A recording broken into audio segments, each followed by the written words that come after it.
Hello, lovelies. Welcome to Horror 421, the podcast, with your host, your friendly small-town horror author, Charles Campbell. Sit back, relax, and enjoy the frights in this week's episode.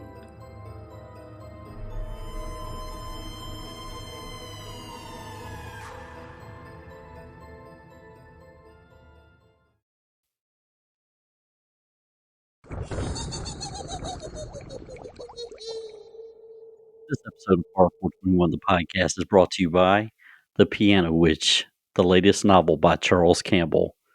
There once was a little girl who wanted piano lessons. She was excited until she sat on the bench and realized who was staring back at her. It was a witch with a curse. Brooke Holden befriended the witch and wanted to help lift the curse of the Piano Witch. You can find The Piano Witch at valleyboypublications.com by clicking on the shop tab.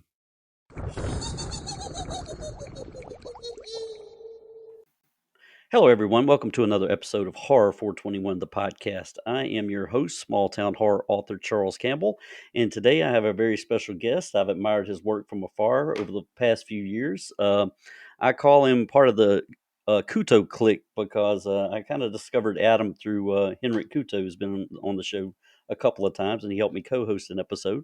But today I have Adam Clevenger on the show. So thank you for being on today, Adam. Thanks for having me. Absolutely. Man, I have really been a fan of your stuff for a little while. And before we get into the specific work that you've done, kind of introduce yourself to the audience and give them a little background about yourself. Well, filmmaker from Ohio. As you said, I did get started with Henrik for sure. Crazy story about how that all happened. It was kind of fun. I've been in a number of movies there. I'm originally from Marion, Ohio, and kind of made my way through and now live over near Dayton where I hang out with Henrik, and got 4 kids, 1 kid at OU, got triplets I'm dealing with right now. So Oh, it's a man. lot of fun. Balancing the family thing and the movie thing is definitely a balancing act. Oh, man. Well, you're, like I said, you're super talented. And I've kind of watched your stuff and the things you've been in. And we'll kind of go back a little bit. What inspired you to become a director and get into movies and entertain folks? What sparked that fire? What's funny, actually, I'm wearing a shirt right now. I got my Phantasm work shirt on. Nice. The first memory I have in my life is seeing Phantasm. Yeah, that's the first thing I ever remember seeing. And my uncle took me to that. He taught me a lot of things. A lot of things I'm doing now in movies is because of him. And but he would torture me. And every time I walk into a dark room at night, he'd go, "Boy," and he scared the crap out of me for like 12 years, that same trick. But it really got me into movies and love of movies. And then it's funny, I got into playing Dungeons and Dragons, which you wouldn't think would be a direct correlation. But if you're a dungeon master, which I always was, it's telling stories. It's still telling stories. And I really fell in love with doing that. And I found with directing and writing, it's just taking people taking on a ride. And it's that storytelling I really find. And this, actually, I'm making a new movie right now, and I'm really, really leaning in to the D&D love and that whole to see if it works. And I'm actually writing the story as we film. I Okay. have some of the characters doing their scenes, and from that, I've got a good skeleton of the movie. But from that and their actions and some of their improv and some of their acting, I'm like, well, that's interesting. Can I spin off of that and create a new story off of that? And I'm really trying to play off of that and seeing what kind of movie I can make just by doing a little bit of creativity and having my characters kind of take over the story a little bit. So we'll see. Oh, nice. I'm gonna kinda go backwards a little bit from you. I'm gonna start at the front end and kinda work my way back Sure. just a little bit. But, a pretty recent film that I've seen, and I ordered the DVD when I saw it was available, and I'm a big fan of, Erin. Wanna have her on the show one day. But, you directed a film called People to Kill, and, Yeah. I found it very interesting and intriguing, and I'm a fan of the movie. So, if you can kinda share with the audience how this film came to be. What was the genesis and how did you work to put this together? Because it was really well done. Well, I thank you for that very much. how it was put together was a lot. One of my proudest things on that DVD that I actually made, I got a deal with MakeFlix done, and they're distributing it now. I only say that because I learned as I went with making that movie. I'd never Right. shot anything. I'd never edited anything. I'd never done any kind of special effects. I'd just been in movies. But Right. I had an idea for storytelling. I had a story I wanted to tell. And so that movie took me 5 years to make because as I was writing, I was learning how to write, I was learning how to edit, I was learning how to film, and it was a big crash course on how to make a movie. And on the Makeflix version, they actually threw on a commentary I put on there about being a first time director and all the mistakes I made. Oh, And nice. hopefully, I can keep the new people who want to make a movie. You can do it. You can do it if you have a passion for it. Hopefully, they can avoid some of the mistakes I made Right. because Right. I made a lot. I made a lot. But so that movie was made on passion and a little bit of spite. I had some people who didn't think I could do it. And I'm like, all right, it's Well, going to get made now. for the audience who isn't familiar with the film, could you give a little synopsis of what it's about? I know what it's about, but I'd like to hear from the director himself. Henrik gets on me because it's a very convoluted story. And he says, you need to make your story sellable in one sentence. And so it took me forever. And finally, I came up with it's one family's tale of love, loss, betrayal, revenge, and murder, but not necessarily in that order. Yeah, Because that's accurate. the story is about everything. It's a Yeah. family story, and it just something just every family has something. Everyone's a little bit crazy. Everyone's a little bit deranged in one way or the other. No one's normal, and that's what the story is about. Like there is no normal. Nobody's normal. I don't care what you go on. No one's normal, and this is a story of these four men in this family who each have a different weakness and just a little bit of abnormalcy that takes us down a road of really bad choices and really bad things.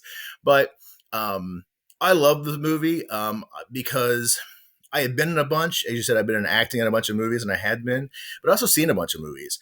And what frustrated me about a bunch of horror movies was how similar they were, how cut and copy and paste they were. The Yeah. characters were the same. The killers were the same. The dialogue was the same. I mean, Cabin in the Woods, for God's sake, made a parody of that for a reason because they're all Right. the same, Right. Right. Right. And I got mad because I didn't know the characters. I didn't know their names when they got killed. I did not care. So I really fell out of love with movies for a long time. And I'm like, if I was going to make a movie, I'd do the exact opposite. I'd do a slow burn where I got my inspiration from Dusk Till Dawn, one of my favorite movies of all time. Um, I love that movie, and I love how the twist happens, but it happens 60 minutes into the movie where you get I to know love. the characters. We're on the same page with that film. That's in my top 10. I love that I film. love it. And it's based off of Psycho and based off of The Birds, that kind of pacing where you get to know the characters first and you get to care about the characters. You know the surroundings. So when something happens, you care about it. If something happens to one of these kids in the horror movies, like, oh, there's no ramifications of anything. You don't know. You don't Right. care about them. But in my movie, I really wanted you to care about the characters. I really, really did. And I wrote Right. them like that. And I wanted you to have some history with them. So if you said, okay, if this person gets hurt, who's that going to bother? Who's that going to affect?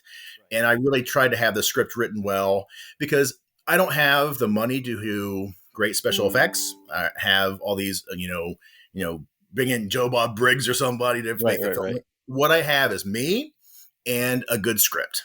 And so I worked very, very hard to make that script matter and to make the characters matter. Well, And so I'm very in that respect. another thing you had, and I'm a big fan of hers, and I'm not kidding. Maybe next season I can get her on the show. Is I love Erin. She is awesome. I've seen her in several of Henrik's films you've been in. Tell me how you got connected with Erin. That was that's a funny story. So yeah, I worked with Aaron in a number of films. You're right. Let's see. Awkward Thanksgiving. I worked with her, although we didn't even have any scenes together, but I met her on that. And Yeah. then I really got friendly with her on all these are Henrik Kudo movies. That's the one, 100%. That's the one. Going to the Ghost House. You got it. You're the man.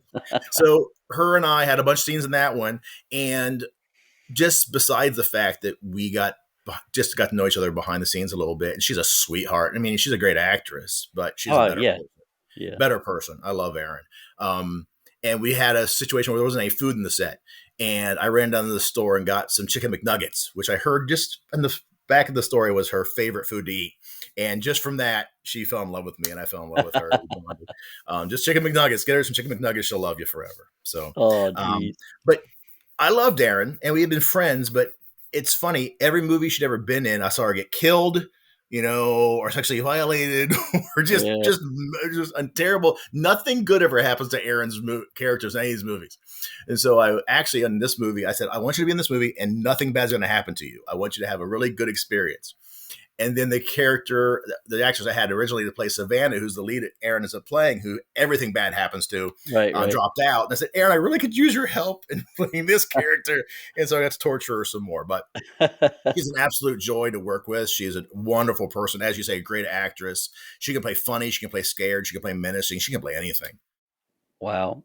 Well, let's talk about some of your acting roles, and I'm going to get back to another movie that you've either finished or are working on in just a second. That intrigued me. I saw the trailer for it today. I'll share that with the audience in just a minute. But let's talk about Alone in the Ghost House a little bit. How did you get connected with that? Because I love all the people in the movie, and in a lot of Henrik's movies, he uses the same performers Sure. over again, and I'm sure it's for a great reason. They all seem to get along, and the chemistry's good. But tell me how you got involved in Alone in the Ghost House, and I loved your role in it. By the way, you're kind of sleazy a little bit, but That's typecasting. That's oh yeah, terrible yeah, type. yeah, yeah, yeah. Well, Your it's character funny. was sleazy. You weren't sleazy. I'm a little bit sleepy. So that's one of the first movies I made. And that actually goes back to the very beginning of how I got into everything. Right. So I was at Cinema Wasteland, hanging out. Cinema Wasteland. Ever been to Cinema Wasteland, by the way? I have not, but I've heard so much about it on this podcast through Henrik and uh, uh, who else did I have on here that talked about it? Maybe it was Rachel. But yeah, I've had a few people discuss it with me. It's great. It's wonderful. And it's a very family. You all get to be friends there. And I was just wandering around Cinema Wasteland, and I happened to come across Henrik's table. I didn't know who he was. I had no idea who he was. And a lady named Joni Durian, who's also in the Ghost House. Yeah, I had them on the show last year. Her and John. Oh, great. And they're actually in my new movie. I just Wow. filmed a scene with them 2 weeks ago, and they're wonderful. Nice. So Joni was sitting at the table, and I was like, she is stunning. I'm like, if you ever, she's Oh yeah, stunning, yeah. beautiful Oh girl. yeah. And I was just walking around like, wow, okay. I need to figure out what this is about. So I went up and said hi to her. And as I was talking to her, Aaron Ryan came up. And they're starting to hard sell me on Babysitter Massacre, actually, what it was. Henrik's one of his first movies, Babysitter Massacre. Great movie. I liked it. And they're hard selling me on it. They're signing it for me. And they're like telling me, hey, look, we're having a premiere of our next movie. And I think a sorority, Haunted House on Sorority Row. Yep. Was I the have next all movie. these movies. I bought a bunch of Henrik's movies when I got into them. And they said this is premiering down in Englewood in a couple days. And I'm like, I live right outside of Dayton. It was right there. Wow. So I was like, this is the weirdest experience. I'm up in Cleveland. They're telling me about this movie premiering in Englewood. I said, I just moved to Dayton. It was like all these pieces are falling into place. So I went to the premiere, met Henrik. You can't miss Henrik if you ever met him, by the way. The handlebar mustache, the cool clothes, the little everything. You just can't miss this guy. And his personality is nuts. He can sell you anything. He's a combination between Charlie Manson and Weird Al Yankovic and John Lennon. It's like a big mixture of those three things. And he's got the personality to match. So we got to talking. I told him I was an actor in high school, and he said he was making a movie called Awkward Thanksgiving. And he said he'd love to have me in a little small part if I wanted to do it. And so I did that, and he really loved my performance in that. And right after that, he's like, I got this role I wrote for you for Alone in the Ghost House. So next thing you know, I'm in Alone in the Ghost House. Well, you did a great job in that film. And like I said, I've enjoyed everything that you've been in. There's another movie that you were in. It wasn't as big of a role, but I thought you did a great job in it. And I will talk about it, and then I'll show this other movie. But was it Jesse James Unchained, or that's the what was it one called? John just did. You might be Yeah, thinking of Calamity Jane's Revenge. yeah. I'm thinking of Calamity Jane's Revenge, but you were in Jesse James Unchained too, weren't you? Not. No. I was That was no. I'm getting you mixed up with Iabu's husband, Joe Kidd. I'm Joe Kidd. Yeah, Good Joe dude. I Kidd. love Yeah, Joe. yeah. But no, Calamity Jane's Revenge is another one I was going to bring up, but for some reason I'm getting you and Joe mixed up in my brain. I'm old, man. Well, he's better looking than me, so that's an insult to him. But I appreciate the compliment tremendously. But Calamity Jane's Revenge. Yeah, I was going to talk about that one next. And you guys got Al Snow. I was a big wrestling fan back in the day, so I thought that was pretty impressive. So, how was it making a western? That looked pretty cool to me. I tell you what, I use that picture of me from Calamity Jane's Revenge everywhere I go. I think it's the best I ever looked in my lifetime was in that movie. I for some reason I make a decent looking cowboy. Um, that You was a did? blast. That was a blast. And Al Snow was super cool to work with. And it was amazing. I don't know if anyone knows this. I don't know if anyone cares, but I'll tell you a quick Al Snow story. Oh, go ahead. So he comes to the location and we're filming in Trotwood. Sean and Melissa Walters, who a lot of people use their place called the Walters Movie Ranch. He's been in a lot of movies. Sean Burkett's worked there. Hendricks worked there. Eric Whiting's worked there. I worked there. And Al Snow is from Lima originally and lives in Louisville, Kentucky. And he came on set and he just stopped in the doorway. He looked around. It's like, I've been here before. And we're like, what? You're crazy. You've never been here before. It's the middle of nowhere. You're all over. I was like, no, I've been here before. And he said, I went to buy this house once. And he has stood there and he listed, the Walters had been there like 3 years and they had changed a lot of things. And he listed like everything that mattered. There's a stream over here that broke to the left. There's thing over here that was red. This over here, Oh, there's wow. a chicken looking tree over here in the corner. And there was this one weird looking thing over here. He remembered everything. He has a weird, cool memory where he remembers everything that he sees. He could tell you anything that happened there. So it's a little thing cool thing about Al is like, A, he was there before, and B, we learned that he has this eidetic memory like Sheldon from Big Bang Theory. We remembers Oh, that's crazy. everything that he sees. It was super cool. He's a pretty damn good wrestler, too. I used to love watching him back in the Very day. good. What He does carried that. everybody want, Charles? What does everybody want? He carried that mannequin head around. That was Got it. You got it. Yep. But no, that Exactly. Western was great. And Henrik did a wonderful job of just using a very small path he had in the woods and just using different camera angles. He taught me a lot that day. He taught me that the camera only sees what the camera sees. You might be walking around there and thinking that, oh, this looks like whatever. It's a small little area. But if the camera's pointed different, all the camera sees is what the camera sees. You can pull off a lot of stuff just by having a little corner, just getting that one corner dressed. The rest of them look like a garbage. One corner dress, you can get away with anything. So that was a fun little thing I learned on that movie for sure. Well, tell me some of the challenges you faced in being, being a director versus being a performer in a film, behind the camera versus in front of the camera. What are some of the big differences and challenges for both? I mean, I'm sure challenges arise doing both things, but I'd like to get your perspective on that. Well, I think any director would tell you the number one difficulty you're going to have is scheduling. Getting all your actors in one place. I learned a lot from that in my first movie, People to Kill. I had a huge cast and we worked together a lot. There's hardly ever like two people. So it was like 5 or 6, 7 people in a room. And that's a little difficult to do.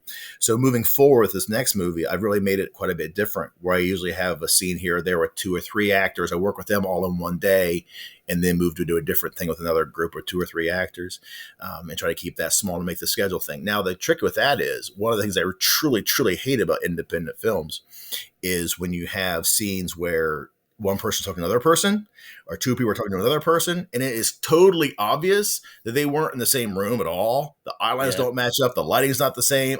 That drives me absolutely insane. So I will never, ever do that. But there's definitely a fine line to walk between trying to figure out getting a huge cast to pull that together and then trying to get 2 or 3 people together for sure. Locations get harder sometimes to get locations. I got super lucky in People to Kill. One of the reasons I made that movie when I had no skill to do it, because I did not know how to edit, did not know how to shoot anything, knew nothing, was I had 2 or 3 locations that were getting ready to close down. My Starbase location was getting ready to close. The church location I had was getting ready to close. And my access to that strip, we'll call it a swingers club / strip club, that is gorgeous. I was going to lose my access to that in a couple weeks. I'm like, I have to shoot this now or I'll never, ever be able to shoot this movie. So it was a crash. Absolute crash course. So location's going to be difficult because one thing you'll find is even if you get somebody who wants you to shoot a movie in their location, after about 10 minutes, they don't want you to shoot in their location anymore because people come in, they mess this up, they mess that up, they're in this way, they feel like, get the hell out of my house. So it's just trying to make sure you have a very, very good resource at the location that is supportive of your movie. So you're not going to have any problems there. For me, writing the script was a difficult thing because I wanted it to be good. I mean, I worked 15 months on that script.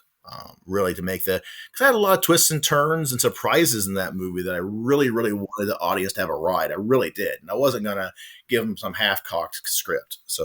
Um, so yeah, those are my biggest challenges for sure. I had a lot of passion for that movie. Editing and, oh, you know what? Sound. Any first time director out there, please do yourself a favor and make sure your camera's close to your actors and you have some sort of preamp so you're not getting bad sound.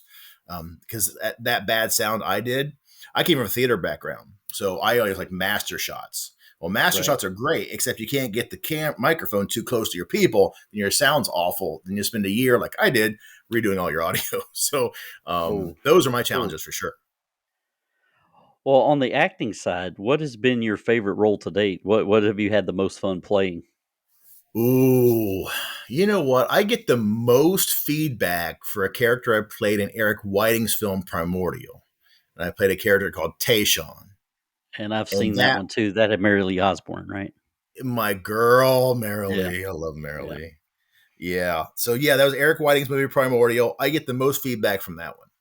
And that was a fun character. He had no limits. And Eric yeah. was you talk about the best director I've worked with. I've worked with a lot of good ones. Eric's might be my favorite because he's so collaborative and he's Right. so imaginative and he's so great with actors.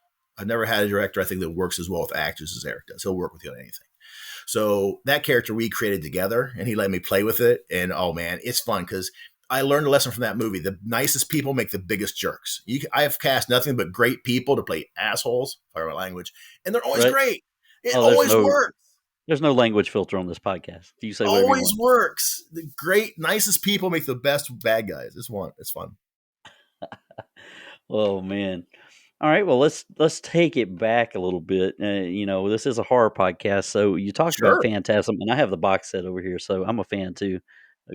Great, I don't know if they're super great in the realm of movies throughout the world, but I enjoy them. I think Phantasm's a great series. But what were some of the films or books or horror influences you had coming up? What kind of led you down the horror path? Now, the story you already told is a great one, but do you have anything else in there that you gravitated toward? Wow. Well, you know what? It's funny. So I grew up with a single mom who wasn't around all that much. And I didn't have a dad. So it's one of those things, early 80s, mid 80s, I'm dating myself growing up. There's an awful lot of Friday the 13th on USA Network hanging out Yeah, there when yeah, you're home yeah, from school all day. And, I watched a lot of that growing up, and it was kind of a taboo thing. It's kind of one of those things. You didn't watch horror. It was scary. It's funny because my kids watch that now and they laugh at all the special effects. Back then it was scary. But yeah. to have that thing was kind of a cool thing. My mom wasn't around to keep me from watching those things. I'm like, oh, I want to see that. And occasionally a new girl would show up, and that was awesome for me. I dig that. Oh So yeah. horror was wonderful. Horror was wonderful. Absolutely. Plus, and then Freddy came out, and Nightmare on Elm Street was a wonderful thing for horror because all of a sudden, it's funny. This character is the best thing about the movie. It killed a lot of other movies though, because you care more about the villain at that point. That turned everything. You care about the villain, not the characters anymore, which goes back to kind of what I did in my movie. I didn't want that. I didn't want you to not care about the characters. Everything ties together for me. Even going back to then, all of a sudden the characters weren't that exciting. The bad guy was. Although I loved Noah Shane in my movie as White Ben as a villain. Noah Shane, if you can hire him, folks, Noah Shane was a tremendous actor in that film. You gotta give it up for him and people to kill. Oh, you're absolutely right, though. When you talk about Freddy, I was pulling for Nancy in the first Nightmare on Elm Street, and Sure. by the end of the series, I was pulling for Freddy to kill every teenager that he could get his hands on. Absolutely. But that changed everything. Jason in the first 3 or 4 films, people still were not rooting for him. But I think if Freddie, it was cool now to root for the bad guys, and it changed in Yeah. wrestling too, where all of a Oh sudden the yeah. bad guys, where everyone's cheering for. It's so weird how the world works. Oh yeah. Well, I was a big wrestling fan growing up. I'm like you said, dating yourself. I'm 54, so my heroes back in the 70s and early 80s were, Dusty Rhodes, Ric Flair. Those guys went at it all the time, and I loved to hear them Absolutely. talk. And they told great stories, and so it was all about storytelling. And those two guys in particular knew exactly how to do it. They're still head and shoulders a cut above anything that people are cutting promos on today. You know, The Rock, Oh, Stone Cold, they geez, were yeah, all great, promos, no but doubt, absolutely no yeah, doubt. I fell in love with Ricky the Dragon fighting Ric Flair. oh Dragon yeah, was yeah, amazing, amazing baby face. But yeah, oh yeah, no, there's no one touching Flair, and The Rock's up there with Flair and Dusty, but it's hard to yeah. top those guys. Yeah, well, his kid he's doing all right now too. Cody, since he came back, he's cutting some pretty good promos. But I love Cody, man. He did a podcast. I think it was Stone Cold podcast, and he was like, I love the guy. His favorite coaster is Maverick at Cedar Point. I'm like, dude, you're my guy then. If you can like Maverick at Cedar Point, you're my guy. yeah, well, I only recently got back into wrestling, and I know this is a hard podcast, folks. We're going to talk wrestling for a couple minutes. But yeah, I recently got back into wrestling a little bit because we got that Peacock for 99 cents a month. They ran the Thanksgiving special last year. Then I started watching all the live events on there and kind of got roped into Cody and Roman. And, you know, I hate that the script writers chose Roman to keep the title for another. It's getting that storyline's getting old with me, run-ins with every Yeah. defense. But anyway, I digress. Sorry, Would folks. anybody have been upset about Cody finishing the story? No one would have been upset about Cody. Everyone would have loved that. But hey, what are you Well, gonna do? I think they're setting the stage. I hope they're setting the stage for that at the next WrestleMania. But there are memes out there with Roman with gray hair, and he's like 10,000 days world champion or whatever. Wouldn't surprise me. All right, well, let's get back on to Adam. Now, I saw a trailer today, and this may be the movie you're talking about. And I saw the trailer, and I laughed my ass off at the trailer. It was hilarious, and I want to see the movie. It's called Big Trouble in Jackass Flats. Oh, that's Canastaro's movie, man. Mike Canastaro's the nicest dude. Oh, that's not Absolutely. you? No, Okay, well, I was looking at the I'm in it. IMDb. I'm Okay, in well, it. tell Absolutely. me about it. Is it out? Can I see it somewhere? Can the audience see it? Because it It's looked coming. amazing to me. It's going to be fun. So, first of all, Mike Canastaro, give him all the props. He's a wonderful dude. I have nothing, no one has anything bad to say about Mike. He's one of the few people I can ever say that about. No one has anything bad to say about Mike. I love Mike. So, it's funny. He's a comedian here in Dayton, and he, very great guy. Very great guy. Well, And I'm glad you said comedian because I laughed my ass. I laughed my ass off at the trailer, so I'm glad it wasn't a drama. no, it makes total sense. But no, I got to play cowboy again. So I thought I looked pretty good in it. So, but he wrote this, and it's a slapsticky comedy Yeah. story, not Blazing Saddlesy, but sort of, I guess. And it's just about Canastaro, who plays this cowboy who he's not even a cowboy. He sells dry goods and he gets bored. So he walks into this town and all of a sudden he gets to be sheriff, but he doesn't know what the hell he's doing. And so he just get all kinds of crazy adventures. Mike wrote a lot of funny stories. The best thing about this story for us was he wrote this just as COVID was breaking up, right? And everyone was all stressed out. Everyone was all stressed out. And he wrote this story. It just was a perfect time for everyone to cut up and do something stupid and silly and everything else. And so as the cast and crew, we all had a wonderful time making that film. And we just had a wrap party a couple weeks ago, and he's expecting it to come out. He thinks spring, I say summer of next year. So we'll see. Hopefully around June, July, August, we'll hopefully be seeing this movie come out. Big Trouble in Jackass Flats. Absolutely. I definitely want to see that movie, man. I was combing Tubi. I didn't know if it had already been released or not. I was like, where is this film? And but I'm glad to know it's coming out next year. I will Yep. definitely check it out. All right, well, since that's not the movie you're directing, tell us what you're working on now. Kind of fill us in on if what you can. I know you probably keeping some things close to the vest, but um, I'm horrible about that. My actors will tell you they hate me a little bit because I never give them a full script. I don't. I give them their scenes and that's it. Because I want everyone to be surprised. I don't like everyone to know everything. Good or bad is how I do things. So this movie's called The Dying Place, and it's about a aging mafia guy who's been running this basically body chop shop for 30 years. And as he's getting close to retirement, he's wanting to turn the body chop shop over to another group of people, but he's found out that the new group of criminals just isn't as honorable as he is, and they're willing to kill anyone, not just bad people. Because the original idea of The Dying Place was you grab it's like a sieve for humanity. The bad people come in, you wipe them out, and you kind of cleanse a little bit of the humanity here a little bit. But these new wave of people, they're willing to kill anybody.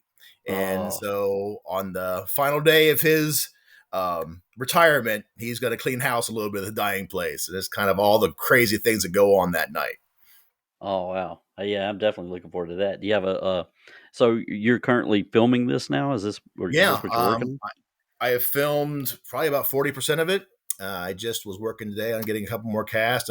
I love my cast. I get John Hambrick, as you've seen from Alone in the Ghost House, Joni Durian from Alone in the Ghost House.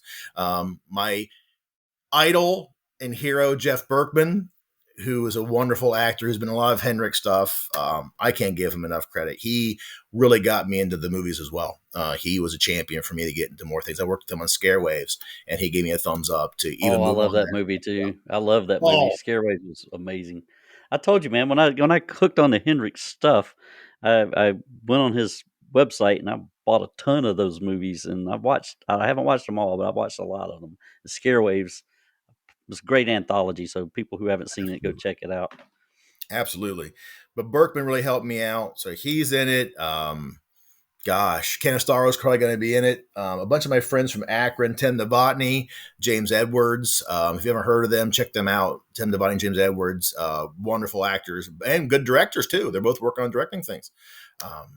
So yeah, no, I'm having a blast. I'm having a blast on this one. It's gonna be some bloody stuff. It's gonna be some dark stuff, but it's also gonna be a lot of funny stuff that I'm looking forward to doing. I do like the funny. But yeah, so hopefully people get a little bit of everything because it's definitely some dark stuff. It's got a darker ending than most people will probably see coming, but we'll see what Oh, happens. I like dark endings. That's the Mm, thing with some of my books. You never know what you're going to get. Sometimes they're happy, sometimes they're not so happy at the end. But absolutely. from a writing perspective, I ask this of writers and people who write screenplays. I've never written a screenplay in my life. I write small town horror fiction. But when you sit down, if you've got an idea in your head that you want to see on film, what is your process when you sit down to put a screenplay together? If you're the one doing it, I'm just curious and how you work that way. Well, I hate to beat a dead horse, but it all goes back to world building. With like Dungeons and Dragons, you build a world, and then I've seen a lot of terrible DMs who create a world and they have a story they want to tell. They don't Hmm. care what the characters do. They're going to make them go down this path, go down this path, go down this path, until they tell the story they've told. No, I think the best DMs don't do that. I think the best DMs create a world and allow the characters to change things and actually have the characters have a point and matter. And that's where the story goes. That's kind of how I write. I create a world that I'm in. Usually it's kind of the world we're in now. And then I have a few characters. And I'm like, okay, what would make sense? If this person's doing this, what's the ramifications of that? Okay. If this person's doing this, how's it going to affect this person and this person and this person? And it's funny how the story will tell itself. I Oh yeah, I, well, I start characters first. I've got a lot of compliments on my dialogue, and I'm proud of that. How my dialogue feels natural. I work on that because I want it to feel natural. Um, and so, how do these people talk to each other? What does that say about them? right. How does that project how they'll go forward? And it's all character driven for me. Everyone's going to be a little bit different. Some people are going to be special effects driven. That's great. I love special effects. I'm not going to have the budget for that or have the ability to do it. Um, but for me, it's all character driven, Right. and I love the drama of that more than anything. Um, I don't know. I just love that. I fall in love with my characters, and it's always awful to kill them, and I do it a lot. Yeah, they're It's like, people oh to kill, no, man. They're people to kill. So you they got are people to kill. There, and I hate that some of those guys are gone. They oh, become family stupid. But as a writer, you fall in love with your characters too. And you oh have yeah, to. But you can't not be genuine to the audience. So what would really happen? I don't like plot armor at all. There's got to be consequences, and that's kind of the whole thing with people to kill and dying place. There's consequences to your actions always. So. right. Well, that's awesome, man. Yeah, I've gotten similar feedback on some books that I've written. People that I've killed off who were favorites of the reader, and I didn't kill them off just to kill them off. It was ramification of something that had happened, and it was a natural progression. So I get what you're saying. So it's not always happy rainbows and The lollipops. scariest part of my whole movie making was the turn. Um, in my movie, and you probably know what the turn is, but when everything went from happy, friendly, whatever to not so much anymore, Yep, that yep, yep. turn, the whole first part of the movie had to be built so that turn mattered. And the Exactly. whole rest of that you had to care about that first half. If you didn't care about that, you're not going to care about the second half at all. Yeah. So I had to make the characters lovable and matter. So Well, anyway, there's a film that sticks out to me, and it's it was a big budget movie, and it came out in 2005, and it's in my top 5 favorite horror films of all time that did exactly that for me, and it had pretty much an all female cast except one guy in the first 5 minutes, and it's called The Descent. I don't know if you've ever seen it, of course. but they've spent an hour telling you the tale of these women and Mm-hmm. getting you invested in their stories, and then the shit hits the fan, and then they start. Absolutely. Yeah, so I know exactly what you're talking about because I was caring about these ladies, and then And for me, that's the way a movie's going to have to work. I will never do a movie a different way. I actually tried to make The Dying Place different than it is. But about halfway through it, I'm like, this is not me. I don't feel this way. I'm trying to please an audience that wants this. And that's for some other person to tell that story that wants to be sloppy and this and the other. And that's fine. Someone else might want to do horror and guts and know something that, people don't care about the characters. I can't do it. I'm with you. right, I have right, to have that care in there. What's the point for me? I was just saying for me. right, Um, right. so Dying Place, same way. I'm building, building, building. Some people call them a slow burn. That's fine. I'll live with slow burn. Yeah, yeah. Well, I like slow burn movies too. I like hit the pavement running slasher. Blood everywhere. I enjoy those too. But the slow burns, like you know, Midsommar, that was a very Mm-hmm. slow burn, and that for me it paid off at the end. I enjoyed the story and the way they That's the built it. trick, though, right? It's got to pay off. Exactly. Well, it sounds like you're moving in the right direction, and I've been, like I said, I've enjoyed everything that you've done or been in so far. But can you tell me, who influenced you to move to the director's chair? Were there directors you admired coming up, and you said, "Hey, I want to do that and be like this guy or this lady behind the camera"? Are there people that, even if you didn't know them personally, did you have influence from a director's perspective? Well, I never really wanted to direct a movie at all. It's the weirdest thing. I don't know where that came from. I was happy being an actor, and then I worked with Henrik and I worked with Eric, and I saw what they did. You know what the trick is, though. You know why I ended up directing, other than the fact that I had locations I was going to lose, and I had a story I wanted to tell, was that Henrik and Eric made directing look so easy. That's how Okay. talented they both are. They were both good with people. They knew what they were doing, and that really helped. I took that. Just direct things easy. So I would try Yeah, to do it myself.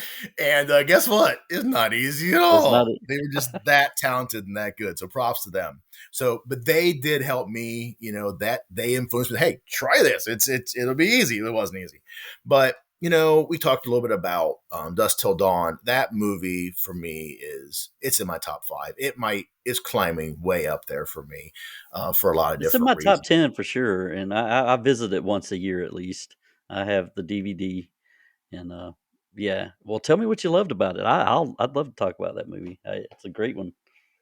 Well, it's the characters, right? So it gets you. It's like The Descent. It gets you to care about, and it's also Hitchcock. I go back to Hitchcock a lot, and everyone tells me when I write movies, and I say, Hitchcock did it, and you keep telling me, well, you're not Hitchcock. I'm like, I know, I know Exactly. clearly, but I can have influences, and like Psycho had the whole build up of the Marion Crane story. It had the lover. It had this, and that was your drive. She stole the money. She's in this car going off, and you think this story is one thing, but you care about her. What's going to happen to her? What's going to happen to her? What's going to happen to her? Right. And then all of a sudden, boom! What the hell's going on? Where did this twist come from? And then the same thing with From Dusk Till Dawn. Where the hell did this twist come from? And I Yep. love that. I love that surprise and that build. But it's both those movies are the same thing. You care about the characters. So when that turn happens, you care what's going to happen to them. It's just not, these kids Tina, Bob, the athlete, the drunk, the bimbo, the whatever getting killed. You don't care about it. Who cares? You Right. know, you got to have the characters in there that matter. So definitely everything Hitchcock did, Rodriguez, and of course, God, Quentin. I'm being so stereotypical here because I'm whatever, but Tarantino, of course, I'm a big and fan. Kevin Smith. I've got every Tarantino movie he's made sitting on my shelf over here. Tarantino and Kevin Smith. That's why on the back of People to Kill, you probably see it if you look at it. It says this: it's Hitchcock meets Tarantino meets Smith. I think it's written on the back of that thing right there. And that's how I feel my movie was. It's Tarantino meets Hitchcock meets Smith because I write like Smith and I think like Tarantino and I try to pace like Hitchcock. So, but I just Well, I for loved me, Once Upon a Time in Hollywood. That's probably in my top 2 or 3 Tarantino films, and a lot of people that well, not a lot. Some of the people I know, they're like, "Oh, why you like that movie so much?" Well, I was born in 1969. sure. I did go back and read about the Sharon Tate story, and I adore her. And I thought it was clever the way he just took that, spun it on its head, and made his own story. And completely changed the narrative, and Sharon's alive and everyone's living happy at the end. I thought that was a feel good thing for me anyway. We had that in Inglorious Bastards too, where he did the Yeah, whole massacre thing. So he likes to play around with things. yeah. Everyone's a big Jackie Brown fan. I was like my least favorite film of his. I never liked Jackie Brown. I liked See, Hateful Eight more than most people did, and I I loved love. Hateful Eight, and I didn't really care for Jackie Brown that much, so we're on the same Well, yeah, wavelength there. Reservoir Dogs is probably my favorite Quentin movie though, Yeah, well, that's a just classic. because I love what he did with that as a director. Right, he had wonderful cast, Oh yeah, top notch. wonderful writing, in Yep, the location. yep, One location? Are you yep. kidding me? What a brilliant thing to do. It makes your job so much easier and the writing and the character building so you care as it goes along. It's just that I think of that movie more than any other anymore when I direct. Like, that's what I'd love to do. That's Yeah, what I'd that's love to do. That's in my top 3 Tarantino movies, for sure, and, the other one to fill out the 3, Once Upon a Time in Hollywood, Reservoir Dogs, and everyone's favorite, it seems, Pulp Fiction. I love that movie, and I love the I way it love was Pulp Fiction. I love the way it was chopped up, the different stories he told, and it kinda brought them together. Um, but yeah, Pulp Fiction, I just watched that, last week for I the actually 100th time. Dying Place is a lot of Pulp Fiction influence on it. I'm trying to have my stories intertwined a little bit. It's hard to do. It's Yeah, taking me a lot of time to get that to pull off. I'm trying very hard to make it. I yep. really am. I want that to happen. I love that. I love when people show up in other people's stories. I think it's so brilliant. I love it. Yeah, well, he does a great job with that. Oh, Well, so I'm good. understating the obvious, he is Quentin Tarantino. He And, is Quentin Tarantino. from Dust to Dawn, man, he plays such a slime ball. And he wrote that, right? So he writes it. Rodriguez directs it. It's perfect for me. I love those two so much. Yeah. He just couldn't He's a wonderful character in that movie for sure. oh You're yeah, right. he just couldn't help himself, man. He just couldn't help himself. Things would have went much smoother if he just towed the line, but nope, not him. No, no, that's not Richie's way. No, Richie. Oh man. One of my favorite Well, openings in the history of movies, by the way, is From Dusk Till Dawn. That opening scene, it hits the ground running, like you say, just oh off yeah. the bat. Boom, boom, boom, boom, boom, explosions. Oh my god, so Yep. great. Yep. And the famous Salma Hayek scene, that doesn't bother me either. I don't mind. She's probably the most beautiful person on the planet. I have to say that. Yeah, yeah. Well, yeah, that's a pretty cool scene. But anyway, I Wife's not digress. watching this, right? No, no wives watching this podcast. I can't. My wife doesn't watch it, Although, if you but care, I will tell this to you. My favorite opening in the history of movies is probably not everyone's favorite, and it's not even one of my favorite directors, but the opening scene of the remake of Dawn of the Dead.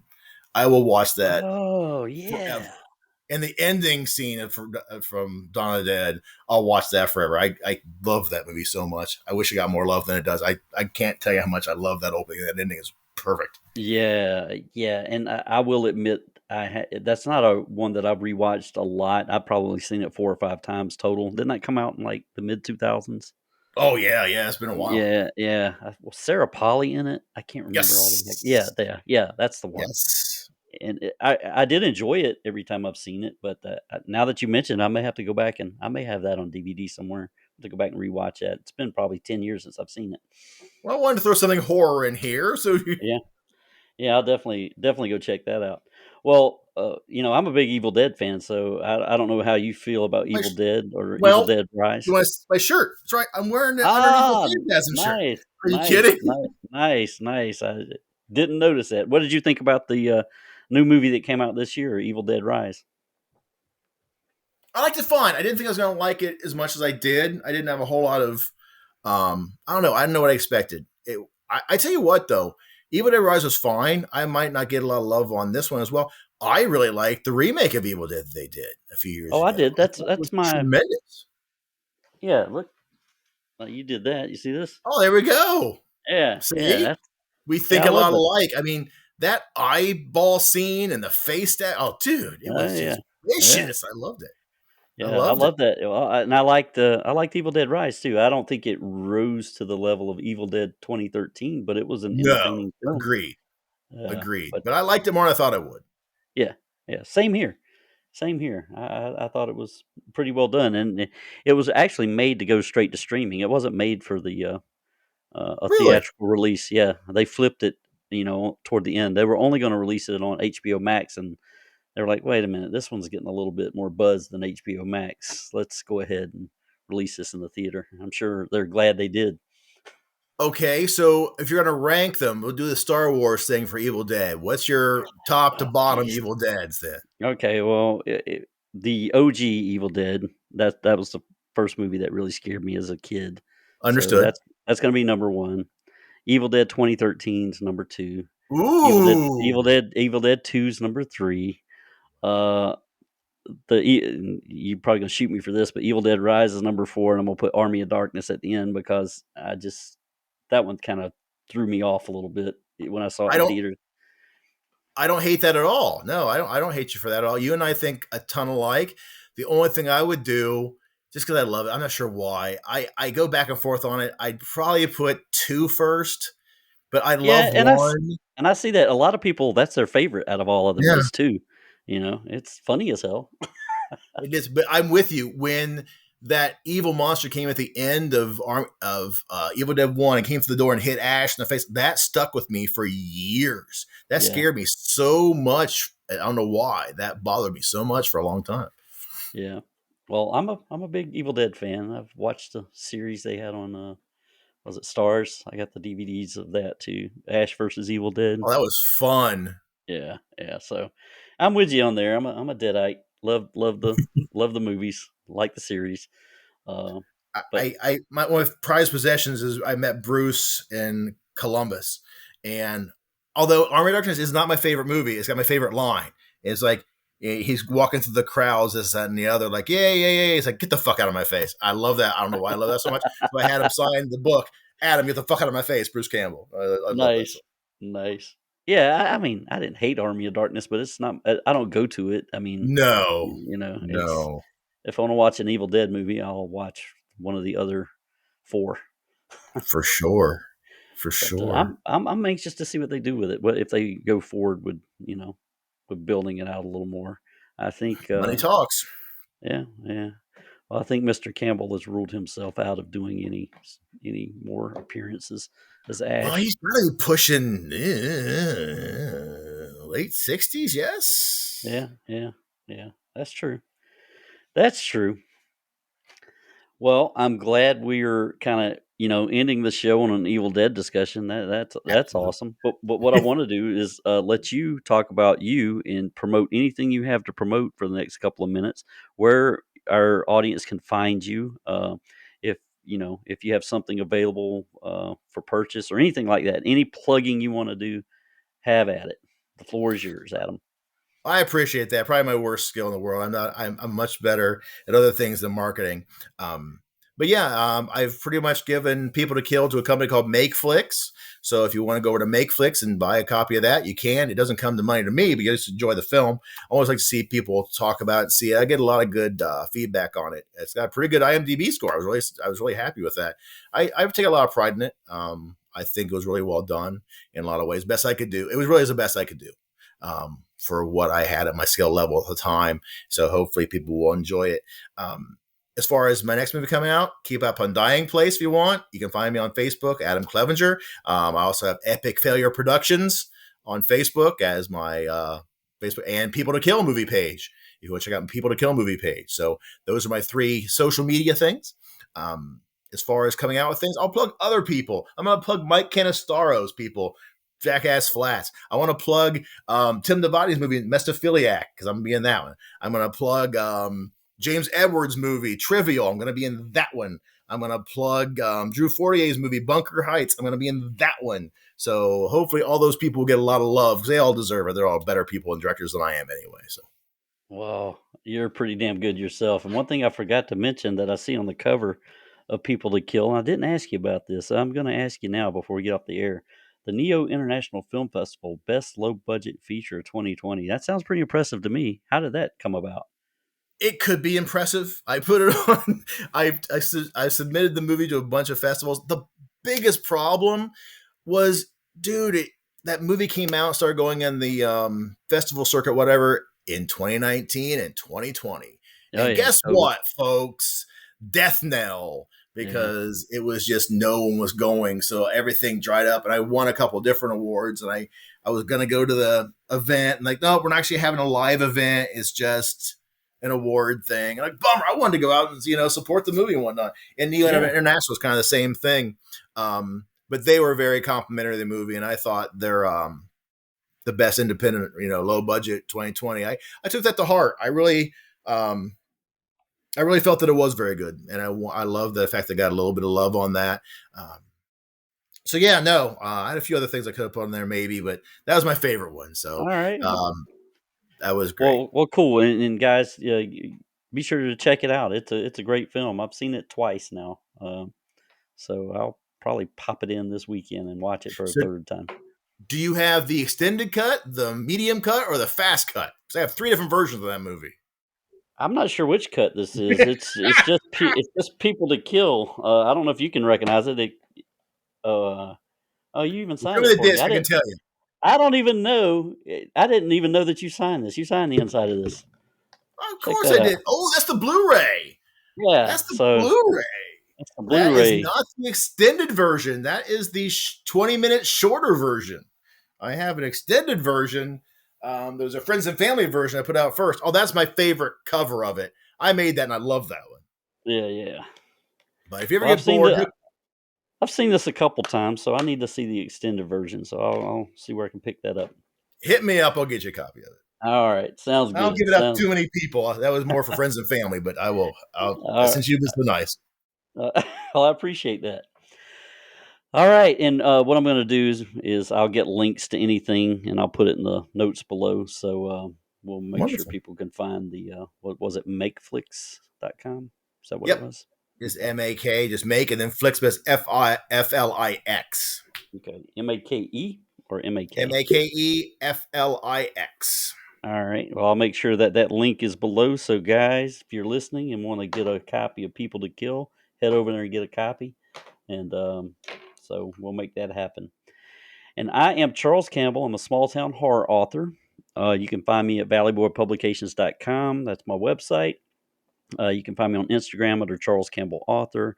I have a Horror 421, the podcast Facebook page. I have a Backstage 421, the Musicians Only podcast Facebook page. I also host a musicians podcast. So if you're into music, go check that out. And my latest book release is called The Piano Witch. And check out that cool cover done by John Stoney Cannon. Shout out to John. But anyway. Sweet.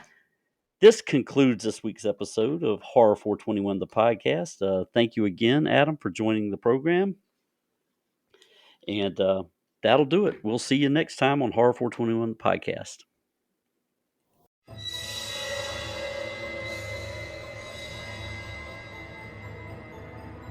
We hope you had a horrific time, lovelies. Thank you for tuning in to Horror 421, the podcast. Be sure to like us on YouTube and subscribe wherever you get your podcasts.